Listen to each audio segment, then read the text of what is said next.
Oi, pessoal, bem-vindos ao The Deep Dive.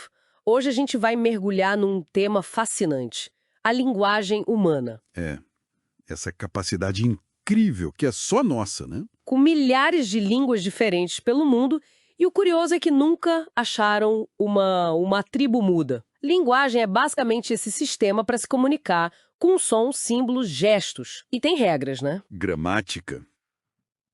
A gente foca muito na fala, que é o mais natural, diferente da escrita que a gente precisa aprender formalmente.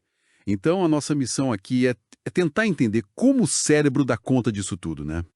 A gente se baseou em fontes de neurociência, genética, uns casos bem interessantes de lesões cerebrais que estão lá no capítulo 20. Ok, vamos fundo nisso. Vamos lá. É uma viagem para entender o que nos torna humanos, em grande parte. Porque a neurociência hoje mostra uma integração, assim, impressionante. Sistemas sensoriais, motores, tudo conectado com um processamento cerebral super complexo. Isso permite desde pedir um café, uma coisa básica, até, sei lá, discutir física quântica. É a linguagem que está por trás. E como a gente produz a fala? Parece mágica às vezes. É impressionante, né? Envolve mais de 100 músculos, tudo coordenado. O ar sai dos pulmões, passa pela laringe, faz as cordas vocais vibrarem, e aí a gente molda esse som com a garganta, a boca, o nariz, para criar os fonemas, que são os sons básicos da fala. Uma engenharia complexa. Nossa. E tem aquela ideia, né, que tá no livro. A língua que a gente fala pode até mudar um pouco o jeito que a gente pensa. Como assim? Assim, o quadro 20.1 fala disso.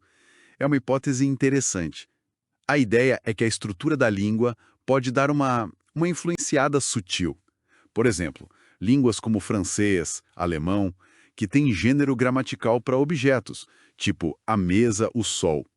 Isso pode, talvez, afetar um pouquinho como os falantes percebem ou lembram desses objetos. Não é que a língua determina o pensamento, tá? É mais uma influência leve, um empurrãozinho cognitivo, digamos. O fascinante aqui é essa conexão, né? É, uma conexão sutil. Mas falando em linguagem, e os animais? Eles têm algo parecido ou é só comunicação mesmo? Olha, animal se comunica. Claro, os chimpanzés têm vocalizações, as abelhas têm a dança delas, mas falta a criatividade, a gramática complexa que a nossa linguagem tem. Tentaram ensinar a linguagem humana para primatas, né? A Washoe, o coco, o kanzi. Eles aprenderam bastante coisa, sinais, símbolos, mas sempre com limitações. O aparelho vocal deles é diferente e, principalmente, a sintaxe complexa. Essa coisa de montar frases com regras. Parece ser um desafio enorme para eles. E é bom separar a linguagem de inteligência geral, né? Einstein mesmo dizia que pensava mais em imagens do que em palavras. Entendi. Então essa complexidade toda que falta nos animais é o que a gente vê, nossa, explodindo as crianças, né? Como elas aprendem tão rápido. Parece um milagre. É espantoso mesmo. A aquisição da linguagem pelos bebês é muito rápida. Eles são como pequenas máquinas estatísticas, sabe? Percebem padrões na fala para sacar onde termina uma palavra e começa a outra. E tem aquele fenômeno interessante. Eles perdem a capacidade de distinguir sons que não existem na língua materna. Tipo, para um bebê japonês, diferenciar o R do L fica difícil depois de um tempo. O maternês, aquela fala mais cantada, lenta que os adultos usam com bebês, parece que ajuda nesse processo, e o cérebro já mostra sinais de especialização bem cedo. Estudos com ressonância magnética funcional fMRI mostram que com só 3 meses a ativação do cérebro quando ouve fala já é bem parecida com a de um adulto, principalmente no hemisfério esquerdo. Já direcionado para o lado esquerdo, e a genética? Tem dedo da genética nisso. Você mencionou o FOXP2. Aqui a coisa fica realmente interessante. O caso da família QE foi um divisor de águas. Metade da família tinha um problema bem específico, uma dificuldade para coordenar os músculos da fala, chama dispraxia verbal, e descobriram que isso estava ligado a uma mutação num único gene, o FOXP2. O legal do FOXP2 é que ele é um fator de transcrição. Um gene mestre, tipo isso. Exato.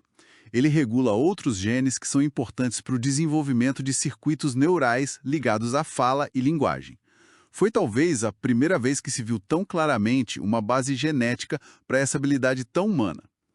Depois, outros genes, como CNTAP2, KIAO319, também foram ligados a distúrbios como o DEL, distúrbio específico de linguagem, e a dislexia, afetando como os neurônios se desenvolvem e migram no cérebro. Então, tem a genética e tem as áreas do cérebro. Como essas descobertas se conectaram? Teve o Broca, o Wernicke... Isso. Andam juntas. O Paul Broca, lá em 1861, foi fundamental.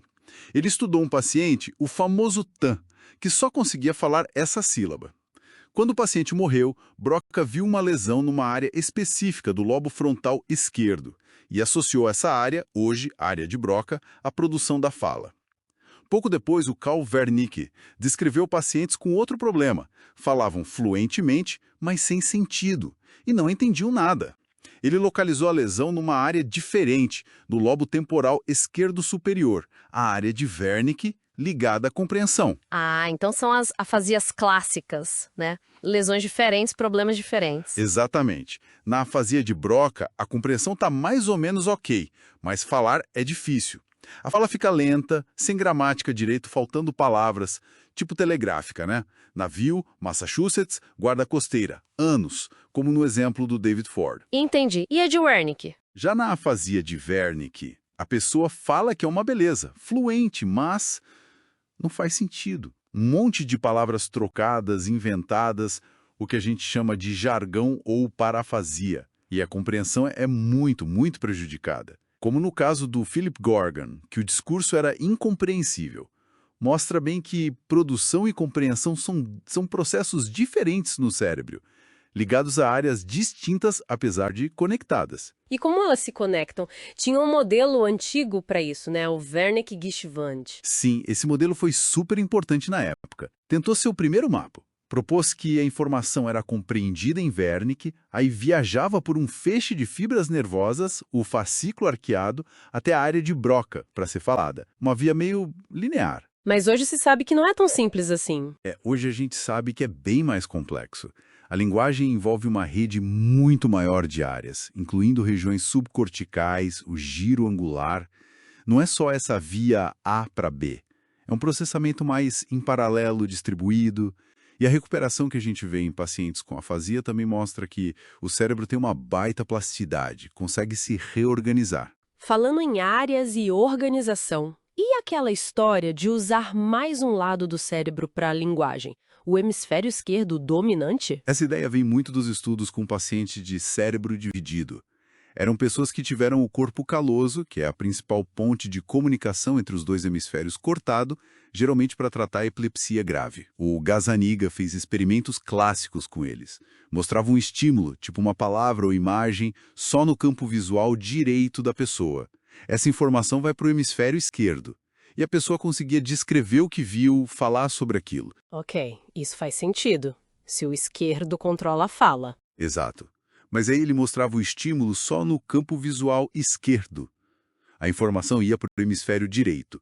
E a pessoa dizia, não vi nada, não conseguia falar sobre o que viu. Ah! Só que se pedissem para ela pegar o objeto correspondente com a mão esquerda, que é controlada pelo hemisfério direito, ela pegava o objeto certo. Nossa, então o lado direito entendia, só não conseguia falar. Exatamente.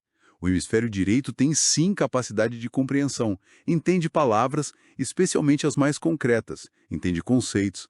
Ele não é burro, só não comanda a produção da fala na maioria das pessoas destras. E tem até uma possível base física para isso, algumas assimetrias anatômicas no cérebro. Por exemplo, uma área chamada planum temporale, que fica ali perto da área de Wernicke, costuma ser maior no lado esquerdo na maioria das pessoas. Uau! Então, resumindo essa nossa conversa toda, o que a gente tira disso? A linguagem não está numa caixinha só, né? É mais uma rede. Perfeito. É isso mesmo. A linguagem não mora num lugar só do cérebro. Ela emerge dessa interação super coordenada entre múltiplas áreas, múltiplas vias neurais. Há uma especialização, sim, principalmente no hemisfério esquerdo, para a maioria das pessoas, no que diz respeito à produção da fala e gramática, mas o direito contribui muito para a compreensão, para a prosódia, para o contexto. Tem essa base genética que a gente viu, um desenvolvimento na infância que é impressionante. E a pesquisa foi evoluindo, né? De modelos mais simples, tipo o Wernicke-Geschwind, para visões muito mais complexas, distribuídas, dinâmicas. É uma visão bem mais integrada. Com certeza. E aí, para a gente fechar, fica uma reflexão, né? A gente vê a plasticidade do cérebro na recuperação das afasias, no aprendizado de novas línguas. A gente vê essa interação forte entre linguagem e cognição, como você mesma mencionou. Isso levanta uma questão importante. Até que ponto essa arquitetura cerebral da linguagem é fixa, determinada pela biologia, e até que ponto ela é flexível? Até que ponto ela pode ser moldada pelas nossas experiências, pelo aprendizado de línguas diferentes ao longo da vida, ou até se reorganizar de formas que a gente nem imagina ainda? Fica aí para a gente pensar.